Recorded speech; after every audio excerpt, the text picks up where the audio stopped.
But I would like to see that person come to justice. It don't bother me how long it takes. I just want them to pay for what they did. Tamara Greene wanted to be a nurse, and she was well on her way to becoming one, but she had a few courses left to complete before she could trade in the pumps and the glitter for scrubs and comfortable sneakers.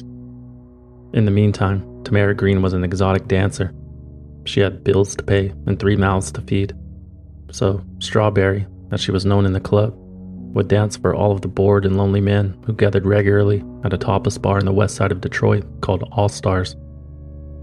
Tamara would get home late, check on her kids, and cook something to eat. She would wake up early for school, go to work afterwards, and then do it all over again the next day. A monotonous and grueling schedule. Just another obstacle that those born into poverty must overcome to escape it. And Tamara Greene was on the verge of escaping it. But that dream ended in the early morning hours of April 30th, 2003. After her shift at All Stars, Tamara Greene picked up her boyfriend, Eric Big E Mitchell, in her Buick Skylark to drop him off at one of his rental properties on the corner of Rose Lawn and West Outer Drive. Tamara was behind the wheel. Her foot was on the brake and the car was still in drive. Eric was in the passenger seat, reclined as far back as possible. Around 3:40 a.m., a white Chevy Trailblazer turned the corner and slowed almost to a stop alongside the driver's side of Tamara's car. The driver of the SUV reached a pistol out of his open window and emptied the clip. Tamara was shot 3 times, once behind her left ear, once through her jaw, and another through her left arm and into her chest. Tamara Greene died instantly. After the shooting, Tamara's right foot slipped off the brake and the car began to roll down the block. Eric, who had been shot 5 times, bailed out of the moving car before it came to a stop in the middle of the next block. He looked up to see the white SUV making a U-turn at the end of the street. Eric thought for sure that they were coming back to finish the job, but they sped by without even giving him a second glance. Initially, the investigation of Tamara Greene's murder focused on the lifestyle of her boyfriend. Big E was a known drug dealer and convicted felon. Investigators presumed that Tamara Greene was collateral damage in a drug deal gone wrong. They even named a suspect publicly, despite Eric's assertions that the suspect was not one of the 2 men he saw in the Chevy Trailblazer that morning. That suspect, who was already in prison on different charges, would later pass a polygraph and be cleared of any wrongdoing. With no other suspects and no motive, the case had gone cold, and so many questions remain unanswered. This is Tamara's son, Jonathan Bond, who was 10 years old when his mother was murdered. My mother took 3 shots, okay? 3 perfect shots, okay? While the car was moving, okay? Now, these type of shots, it was impossible to be accidental. Jonathan's father, Ernest Flagg, described Tamara Greene as panicked in the months leading up to her death. He said Tamara told him that there were people following her at all times and that she was receiving strange phone calls at all hours of the day.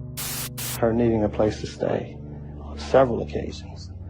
And I provided them. I had to, this was a serious, in many instances I was asleep and she's waking me up. I need a place to stay. She had never in life yelled at me like that. I knew this was serious. Tamara Greene would never say who these people were that were terrorizing her, but a fellow exotic dancer named Tamika Ruffin came forward with a tale that would potentially serve as the missing piece of the puzzle, a tale that would shock the entire city of Detroit. Tamika Ruffin claimed that a few days after Labor Day in 2002, she and 49 other exotic dancers, including Tamara Greene, were paid $1,000 each to perform at a party at the Manoogian Mansion, which is where the mayor of the city of Detroit resides while in office.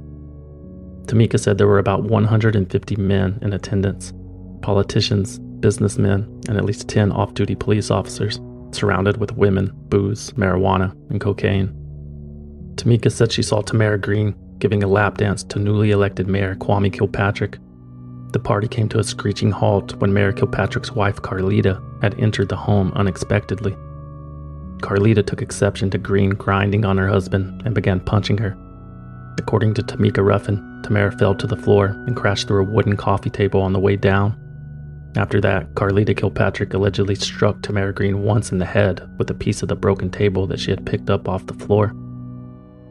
Tamika said that Tamara was transported to the hospital by ambulance, and that when her friend was released, she became paranoid that someone was tracking her movements, and that she was too scared to stay at her own home. 6 months later, Tamara Greene was murdered. But the credibility of Tamika Ruffin's story was soon put into question. Tamika had also described seeing demons and claimed to be in need of an exorcism. She claimed that the Channel 2 news truck was parked on the street outside of the party all night long, a claim that Channel 2 News publicly refuted. And Tamika Ruffin didn't even come close to the correct answer when she was asked on which day the party had taken place. We had a deposition, and in that deposition, we had a chance to talk to her. This is clearly a troubled woman, a woman who has had a history of closed head injury and psychological problems, and the story that she tells is so fantastic. It stretches credibility. It was a fantastic story, but rumors about a wild party at the mayor's mansion had been circulating for months, and new rumors continued to surface, and so did new witnesses.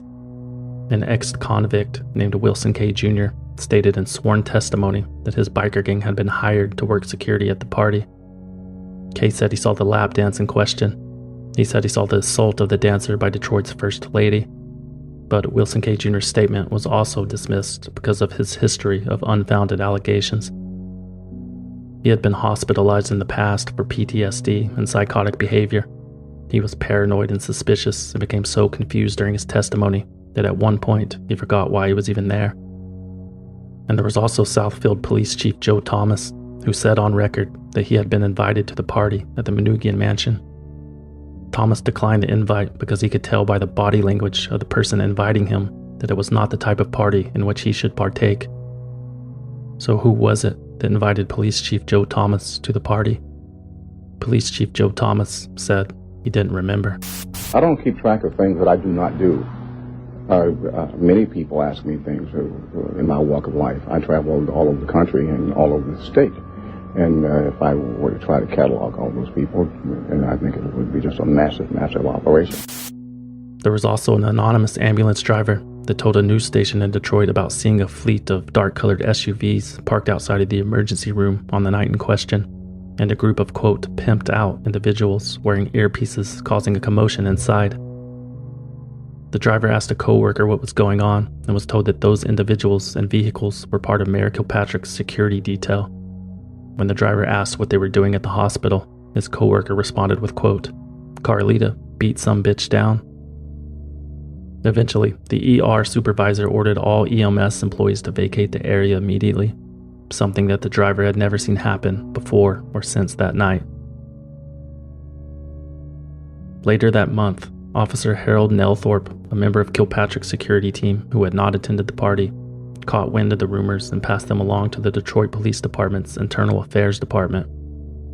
The party was just the latest in a long line of abuses committed by Kilpatrick's extensive executive protection unit. When Officer Nelthorpe's report landed on the desk of Deputy Police Chief Gary Brown, who was the head of the Internal Affairs Unit, an investigation was launched to determine if the party had actually happened, and if it did happen, could it be related to the murder of Tamara Greene. Less than 6 months later, both Officer Nelthorpe and Deputy Chief Gary Brown were fired by Mayor Kilpatrick for conducting unauthorized investigations. Another officer, Lieutenant Alvin Bowman, was transferred out of the homicide unit after discovering the .40 caliber bullets used in the murder of Tamara Greene belonged to the same type of gun that was issued to Detroit law enforcement. Years later, it would be revealed that in addition to the terminations and reassignments of those officers, police reports from the rumored date of the party had vanished. 911 calls from that evening had been deleted. Hard drives had been wiped clean. Entire computers had gone missing, and Tamara Greene's homicide file had been pilfered. This is Norman Yatuma, a lawyer who has spent over a decade chasing justice for the family of Tamara Greene.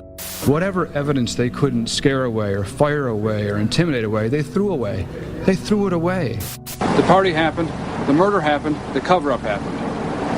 We're just proving it now. A young politician promises bold ideas, fresh energy, and new hope to a struggling city, but delivers nothing but scandal and shame on this episode of Swindled.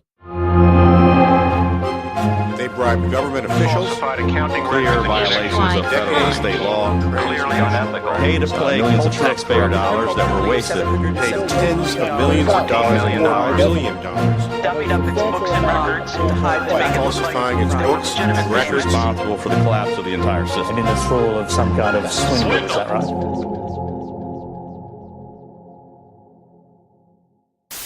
We're not going to solve 21st century problems with yesterday's solutions. It's time for a change. I won't put up with fire equipment that doesn't work or policing that doesn't protect our neighborhoods. I fought to expand safe school programs and brought dollars home to help create jobs in Detroit. If you think the politics of the past is what Detroit needs, I'm not your man. But if it's real change you want, I'll never give up the fight for Detroit's future. In 2001, Kwame Malik Kilpatrick was elected mayor of Detroit, Michigan. At 31 years old, he became the youngest mayor in the history of the city. Kwame offered the citizens of Detroit revitalization and renewal. He offered a new set of eyes for new problems, and the citizens of Detroit had reason to believe him. Before he was the youngest mayor of Detroit, Kwame Kilpatrick had served 2 terms in the Michigan State House of Representatives, where he was elected as the minority floor leader for the Democratic Party. He was later elected as the House Minority Leader of the Michigan House, becoming the first African American to ever hold that position. At the same time, Kwame was finishing his law degree at Michigan State University, and before that he had graduated with honors from Florida A&M, where he had also served as captain of the football team. Kwame Kilpatrick was a born leader, a trait that was almost certainly genetic. Carolyn Cheeks Kilpatrick, Kwame's mother, had served 17 years as a representative in the Michigan House before vacating her seat in 1996. Carolyn had won an election to represent her district at the national level as a congresswoman in Washington, D.C. Kwame actually won the Michigan State House seat that his mother vacated. In politics, nepotism, or name recognition, whatever you want to call it, certainly never hurts. Kwame's father, Bernard Kilpatrick, was a public servant as well. He served as the Wayne County Commissioner in the 80s before leaving to take over as the head of the county's Health and Human Services Department. Kwame inherited his father's height, charm, and silver tongue, more traits proven to help a political career. Kwame Kilpatrick was born to be mayor. In fact, at one point, Kwame made the comment that he was anointed by God to run the city of Detroit. But despite all of his success and his predetermined political fate, Kwame Kilpatrick never forgot where he came from. Several of Kwame's lifelong friends were given roles in his administration. Derek Miller, a high school classmate, was one of the mayor's key advisors and was appointed chief administrative officer. Kwame's former college roommate Jeff Beasley was appointed as city treasurer, and a woman named Christine Beatty, who Kwame had known since he was a teenager, served as his chief of staff. They've been there from day one, and they'll be there at the end, because what God has put together, nothing can break apart. We'll see about that. The Kilpatrick administration was faced with extraordinary challenges from day one. The phenomenon of white flight had left the city of Detroit with a $300 million deficit and a shrinking tax base, and it left Mayor Kilpatrick with some tough decisions to make. Over 7,000 city government jobs were cut. The city's 24-hour bus service was eliminated. And before he was overruled by city council, Mayor Kilpatrick even attempted to close the city's aquarium and zoo. A tough pill to swallow for Detroiters as they watched America's hip-hop mayor, a title given to Kwame by rap mogul Russell Simmons, parade around town in expensive cars and expensive clothes, and a diamond-studded earring that flickered each time a camera flashed. It was a tough pill to swallow to watch Kwame Kilpatrick club crawl with his 21-person security team, while a large percentage of the city's workforce were cleaning out their offices. Kwame Kilpatrick's political honeymoon was short-lived. If it wasn't his larger-than-life bravado and lifestyle that had ended it, the rumors about the party at the Manoogian Mansion 9 months into his administration definitely did. I don't whore around on my wife, and I don't have wicked nude parties at my house. I want people to understand that I would never disrespect my God, my wife, or my children or my home or the citizens of the city of Detroit with this nonsense like a rumor at a party. It never happened. It never happened. It never happened. Although Mayor Kilpatrick was adamant that there had been no party, his questionable firings of Deputy Police Chief Gary Brown and Officer Harold Nelthorpe did nothing to help his case. In May 2003, at a press conference, Gary Brown alleged that he was terminated in order to obstruct the investigations into Mayor Kilpatrick's family, security team, and parties. Let me just say that, I never intended for this to become some type of mudslinging contest. I only went public, as I indicated at the first press conference, because I needed to clear my name. And I, like all the other citizens of the city of Detroit, I'm hoping and praying that the allegations aren't true. I hope they're not true. But when you're doing an investigation and you're suddenly fired for doing it, there's something going on. And whatever evidence that Gary Brown had seen before he was dismissed led him to believe that the Manoogian Mansion party had happened.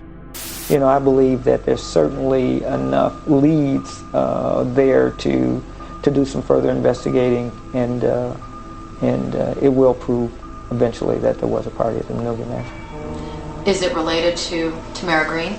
Yes, I believe it is.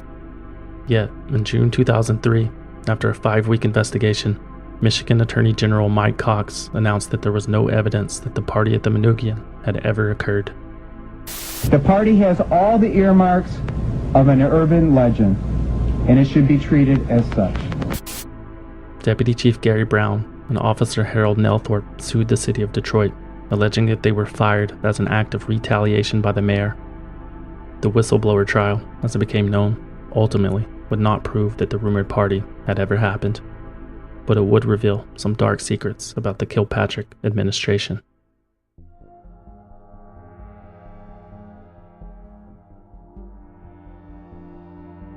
Sometime in 2004, Mayor Kilpatrick's chief of staff and high school pal, Christine Beatty, was pulled over for speeding by 2 of Detroit's finest. The officers could tell she was irate before they even approached her vehicle. Christine rolled down her window, and the first words out of her mouth were, quote, "Do you know who the fuck I am?" They did not, but Police Chief Ella Bully Cummings did, which is who Christine Beatty called while the officer stood dumbfounded and unintimidated next to her car door. Christine told Chief Bully Cummings to call off her officers, and so she did. And when the media found out about it and ran the story, Mayor Kilpatrick said the traffic stop looked like a setup, and Chief Bully Cummings said the officers had harassed Miss Beatty. Of course, neither of those things were true. So the 2 police officers sued Beatty, Kilpatrick, and Bully Cummings for slander. The case was settled out of court for $25,000. And even though those 2 Detroit police officers might not have known who the fuck Christine Beatty was, soon enough, everybody in the city would know her name. Meanwhile, the city of Detroit remained in financial dire straits. Mayor Kilpatrick submitted budgets that made little sense, and he issued new debt to pay down the city's growing deficit. In 2005, to fund the retirement system, Kilpatrick issued obligation certificates that contained variable interest rates. If the market increased, the rates would go down and the city would pay less interest over time.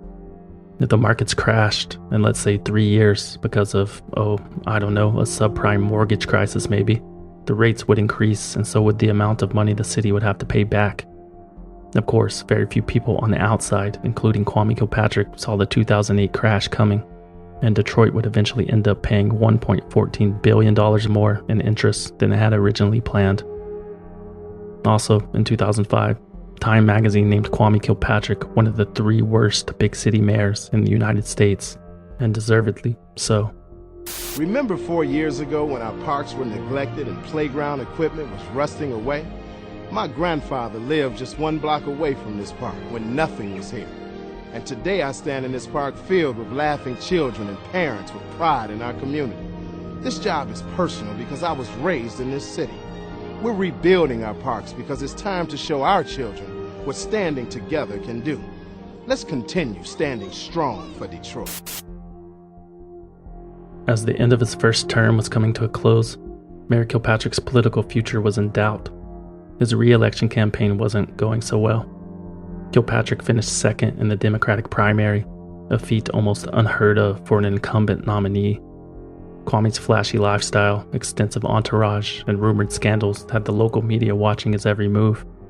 In early May 2005, the Detroit Free Press published a report that revealed that during the first 3 years of his administration, the mayor had spent more than $200,000 on hotel bills, restaurant tabs, spas, massages, wine, and travel. It also revealed that the city had leased a Lincoln Navigator for the mayor's wife.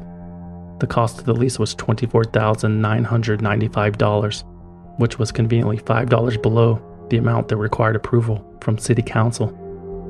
In response, Mayor Kilpatrick gave a televised speech in which he scolded the media for reporting on his wife and kids.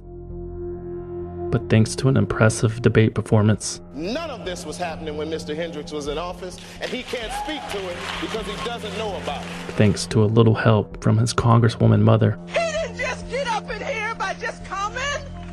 Y'all sent him up in here.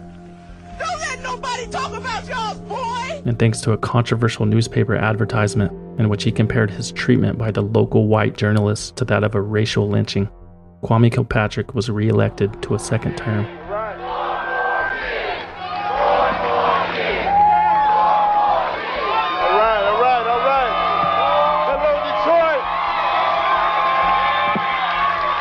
Hello, Detroit. So I'm just here to tell Fox 2 and Channel 4 and Channel 7 to just wait on the streets. Because today everybody is created equal. It doesn't matter how much money you have. It doesn't matter what neighborhood you came from. It doesn't matter what your last name is. Everybody got a right to vote today. And when that vote comes in, I know what you're going to see. You're going to see Kilpatrick 4 more years.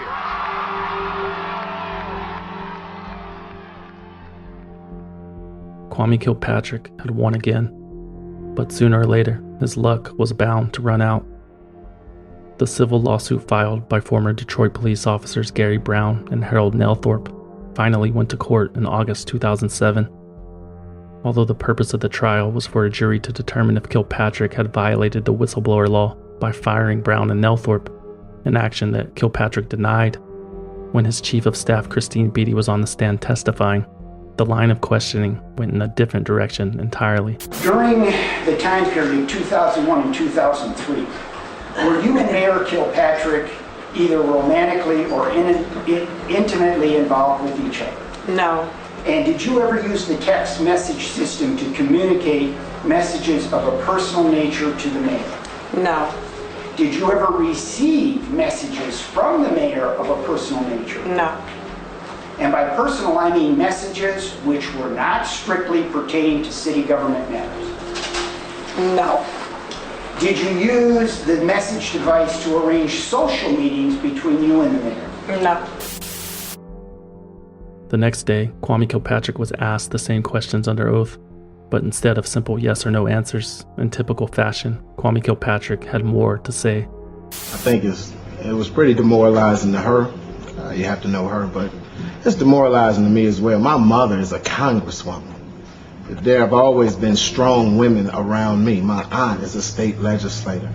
I think it's absurd to assert that every woman that works with a man is a whore. I think it's disrespectful not just to Christine Beatty, but to women who do a professional job that they do every single day. And it's also disrespectful to their families as well.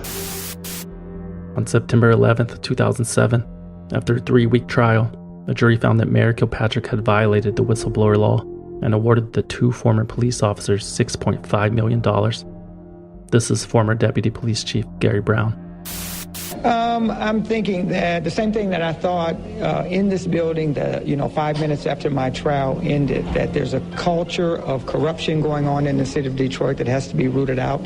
And hopefully this is the beginning of the end of that saga. Minutes after the verdict was read, Mayor Kilpatrick stood on the steps of City Hall and vowed to appeal. He blamed what he called the wrong verdict on the white suburban jury, saying, quote, "There's race in this, and we run from it in this region, and I think it's impossible for us to move forward as a region without confronting it head on." but I don't want what has happened in the past 24 months to be erased by what has happened in the last 2 days. A month later, when he learned that the attorney for the fired officers had obtained transcripts of his text messages with Christine Beatty, Mayor Kilpatrick quickly dropped the appeal and agreed to settle for $8.4 million, almost $2 million more than the jury had awarded. The agreement included a clause to keep the text messages buried. Nice try.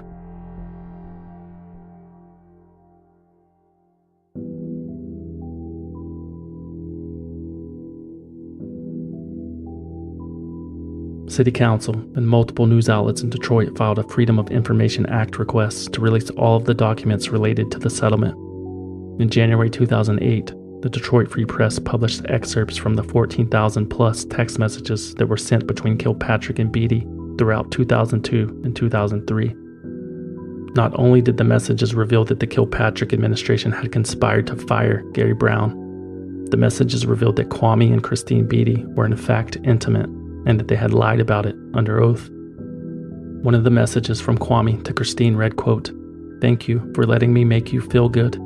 It gives me so much pleasure to see, feel, and experience you."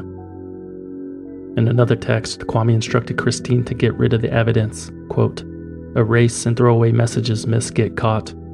To which Christine responded, quote, "I like to sometimes reread my messages from you. They make me smile, and I can feel you when I do."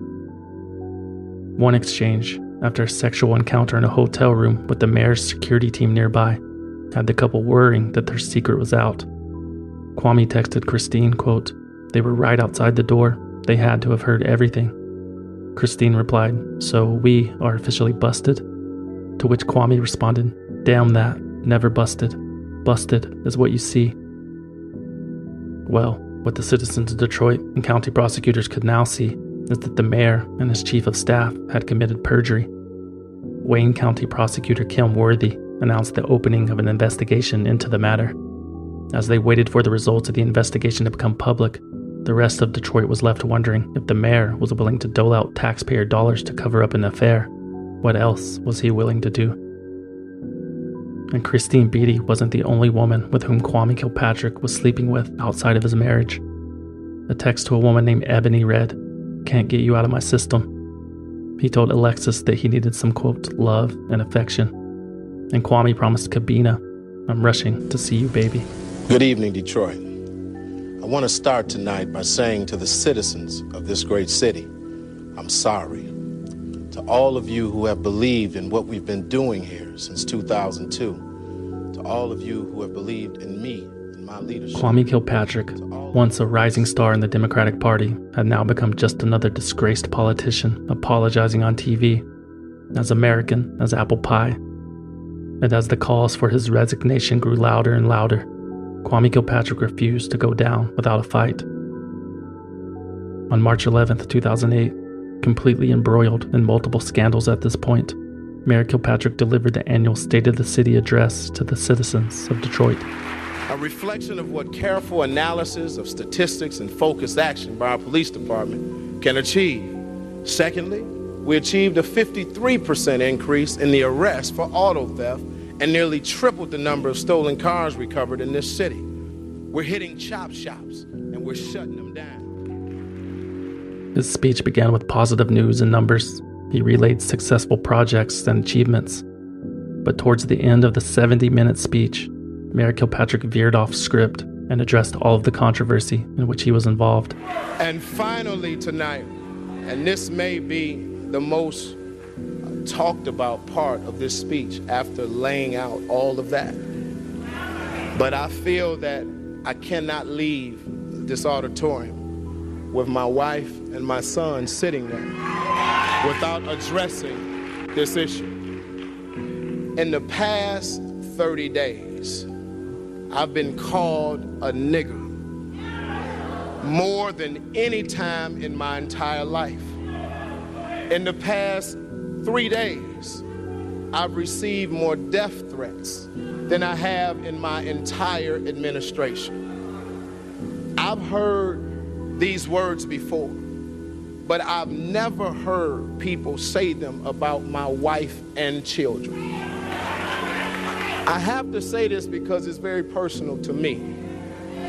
I don't believe that a Nielsen rating is worth the life of my children or your children.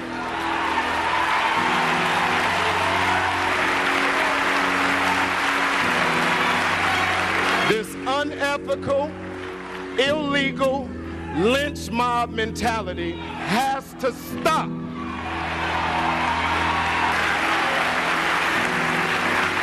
And it's seriously time. We've never been here before. And I don't care if they cut the TV off.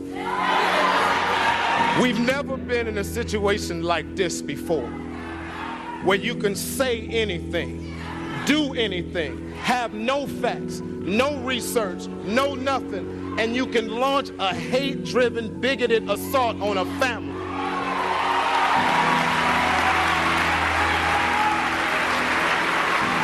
I humbly ask members of council, I humbly ask the business community, I humbly ask the religious community, I humbly ask the brothers and sisters of the city of Detroit, I humbly ask that we say no more together. I humbly ask that we say no more together.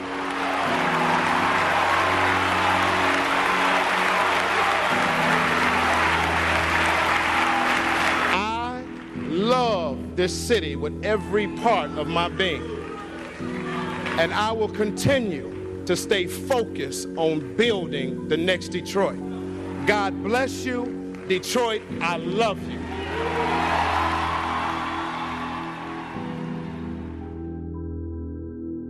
Two weeks later, today we have filed a 12-count criminal information that contains charges against Mayor Kwame Kilpatrick and Christine Beatty. Mayor Kilpatrick and Christine Beatty were hit with a 12-count indictment for conspiring to obstruct justice. The trial was scheduled for 6 months later, which gave Kwame time to de-stress. 3 days after he was indicted, Kwame Kilpatrick attended a Martin Luther King Jr. memorial prayer breakfast in Asheville, North Carolina. A copy of his hotel bill revealed that he and someone using the name Carmen Slowski had shared a couple's spa package that included a bubble bath, chocolate-covered strawberries, and champagne. Kwame's wife Carlita was at home in Detroit with the kids. In August 2008, Kilpatrick took another trip, this time to Canada, to negotiate a loan deal with the mayor of Windsor, Ontario. The terms of his bond required Kwame to notify the court anytime he left the city, which he had failed to do in this case. A judge ordered him to be held at Wayne County Jail for 1 day, marking the first time in history that the sitting mayor of Detroit had been sent to jail. Kilpatrick was forced to wear an electronic tracking device until his day in court. In September 2008, Kwame Kilpatrick pled guilty to the 2 counts of obstruction of justice, and he pled no contest to 1 count of assault for shoving a sheriff that had served him the subpoena at his home.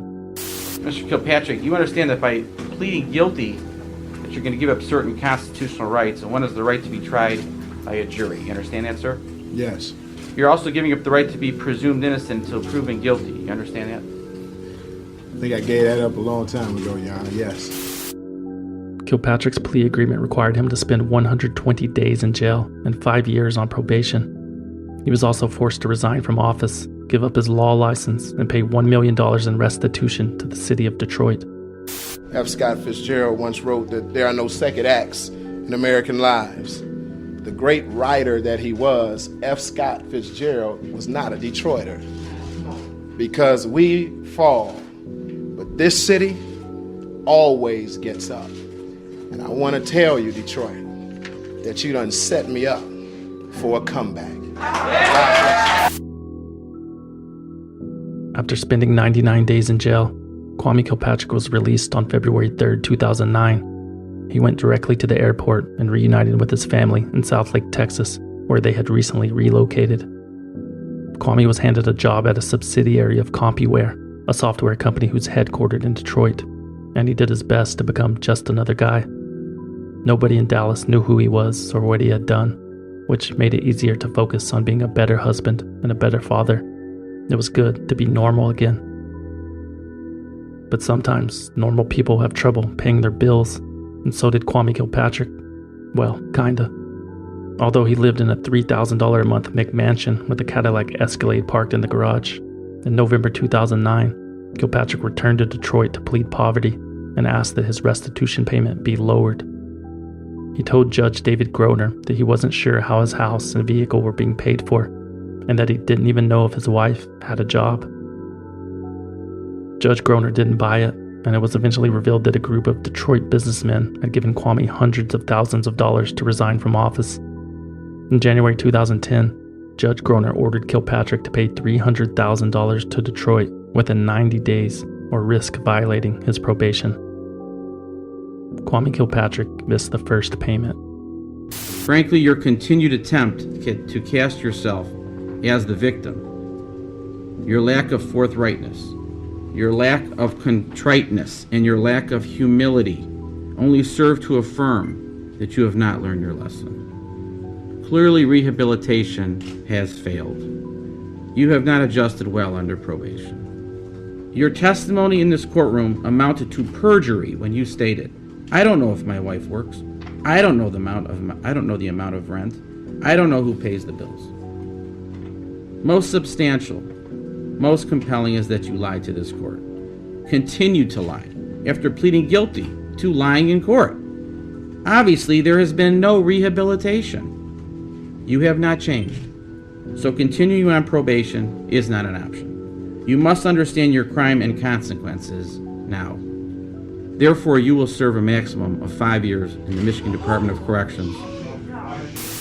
On May 25, 2010, Kwame Kilpatrick was sentenced to 1.5 to 5 years in prison for violating his probation. He was released on parole on April 2, 2011, but his troubles were far from over. Breaking news out of Detroit, several new indictments handed out just a short time ago. That has come from a corruption probe that has been circling former Mayor Kwame Kilpatrick for years. This news conference getting underway right now. Let's take a listen. Good afternoon. My name is Barbara McQuaid. I'm the U.S. Attorney for the Eastern District of Michigan. We've invited you here today to announce that a federal grand jury has returned a superseding indictment charging Kwame Kilpatrick, his father Bernard Kilpatrick, and others with racketeering, conspiracy, and related charges of bribery, extortion, and fraud, as well as tax violations. Also charged in the indictment were Bobby Ferguson, who was a city contractor, Victor Mercado, who was at one time the director of the Detroit Water and Sewerage Department, and Derek Miller, who was the prior chief administrative officer for the city of Detroit. The indictment charges all of them with working together to abuse Kwame Kilpatrick's public offices, both his position as state representative as well as his position of mayor of Detroit, to unjustly enrich themselves through a pattern of extortion, bribery, and fraud. On December 14, 2010, while still in prison, Kwame Kilpatrick received a call from his lawyer with details of a 38-charge federal indictment. The former mayor was being accused of running a criminal enterprise involving a bid rigging scheme in which city contracts were awarded to his longtime friend, Bobby Ferguson. The mayor had convinced Detroit Water Department Chief Victor Mercado to use Ferguson as a subcontractor for the city's water and sewer contracts, which were worth millions of dollars. $127 million to be exact. That's how much Bobby Ferguson collected while his friend Kwame was mayor. And for his troubles, Kwame received almost $1 million in kickbacks. Although Victor Mercado did not receive any extra income from the corrupt practice, he was receiving a salary of $234,000 a year, a salary that he wanted to keep, so he played along. When federal agents went to arrest Bobby Ferguson at his riverfront condo, he refused to answer the door, so they broke it down. They found Bobby locked in a bedroom, wearing only his underwear. He told the agents that he did not live in the home, despite having his initials painted on the wall in the living room and portraits of his family all throughout the house. Agents found a mayor's office ID card with Ferguson's name and photo on it in a bedside drawer, and they found a safe that contained $250,000 in cash and 2 guns behind a washer and dryer. Kwame's father, Bernard Kilpatrick, was also indicted. He was accused of accepting more than $600,000 in cash and bribes. Bribes? How can they bribe me? Thanks for asking, Bernard. This is how. On the day that his son took office as mayor of Detroit, Bernard Kilpatrick resigned from his position as the head of the county's Health and Human Services Department, and he launched his own consulting firm called Maestro Associates. With his new connections, Bernard's consulting firm could help hopeful businesses land city contracts. Businesses like Synagro Technologies, led by a man named James Rosendahl, who was trying to land a $1 billion sludge hauling deal with the city. Rosendahl flew Bernard to a high-profile boxing match in Las Vegas. He wrote over $40,000 worth of checks to the mayor's father.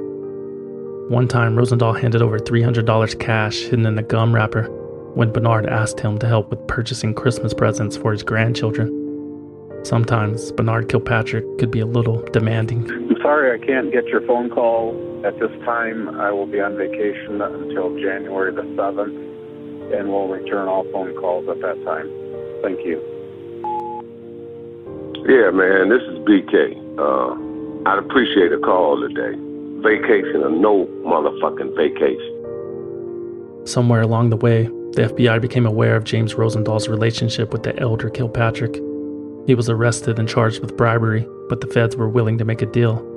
They promised Rosendahl that if he cooperated and helped them land Bernard, his prison stay would be minimum. This is hidden camera footage of Bernard Kilpatrick scolding James Rosendahl about handing him a $2,500 payment in public. So I'll call my man, then I'll call you. When you going back down there? I am going to be down there for 2 weeks, the 1st of April. 1st of April? Yeah, so in 3 weeks I'll be there. I'll try to set something up for the 1st of April. That's when I'm supposed to be going. Try to get my ass fixed. And I was pissed about the other day. I'm talking, you talking that, then you take that little $2,500 and hand it to me in a restaurant like this with a cooler sitting there. I'm sorry, BK. But listen to me. I don't know why you do shit like that. I thought you and her are like this. We are. But not like that?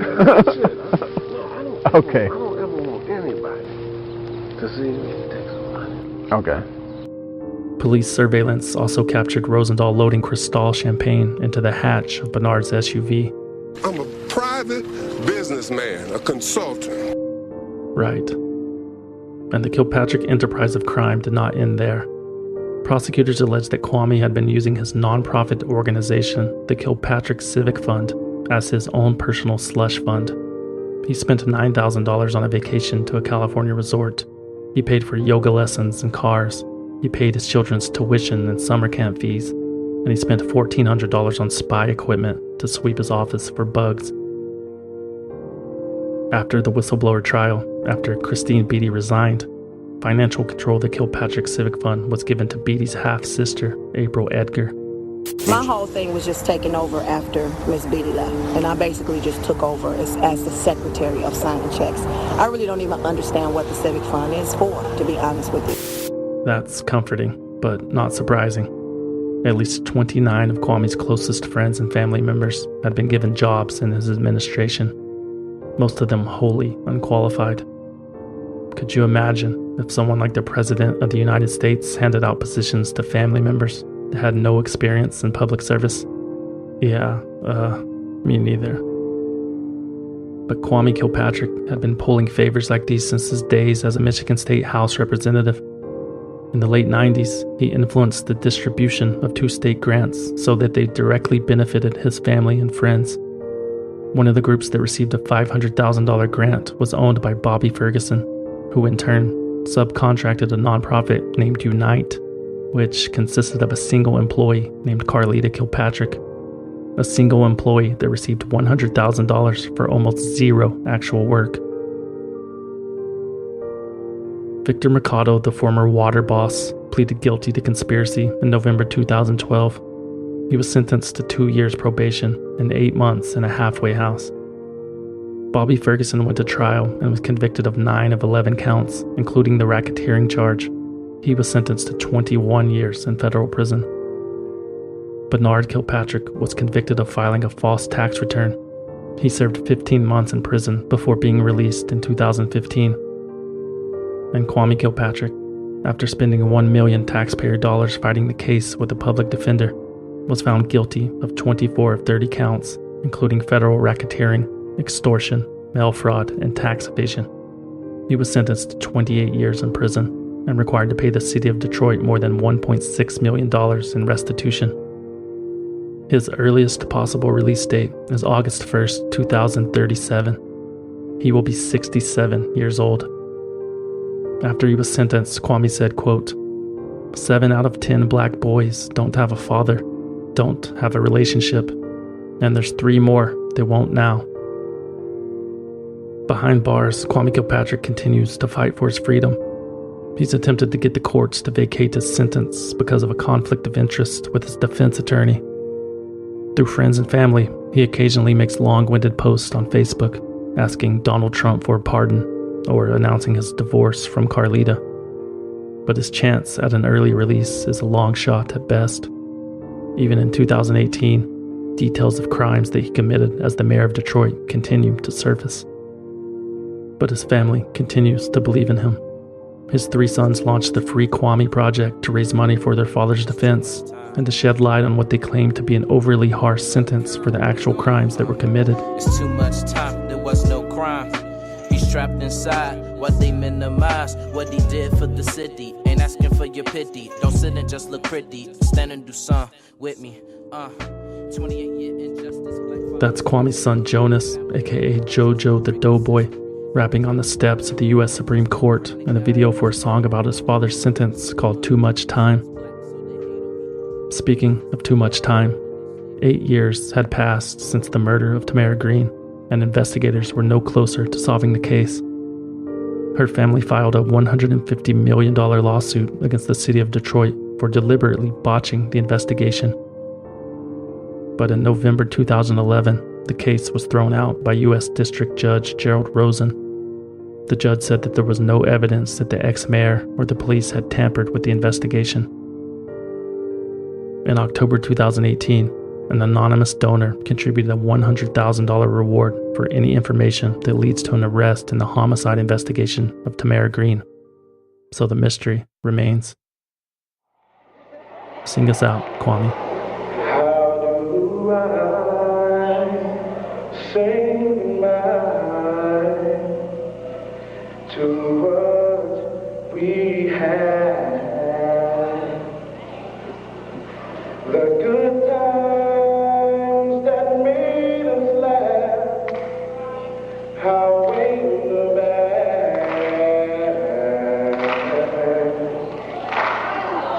I thought we cared to see forever, but forever is gone now. And so hard to say goodbye to yesterday.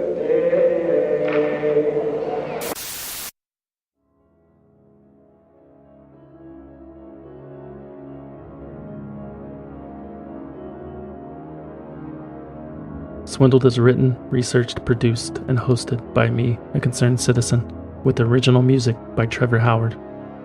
For more information about the show, visit swindledpodcast.com and follow us on Twitter, Facebook, and Instagram at swindledpodcast. You can support the show by going to patreon.com/swindled and joining Swindled's Valued Listener Rewards program. I have to sell at least 10 of these a month or my manager will get mad at me. For $5 a month, valued listeners get early access to new episodes when possible, and exclusive access to bonus episodes. If you sign up today, you will get instant access to all of the past bonus episodes.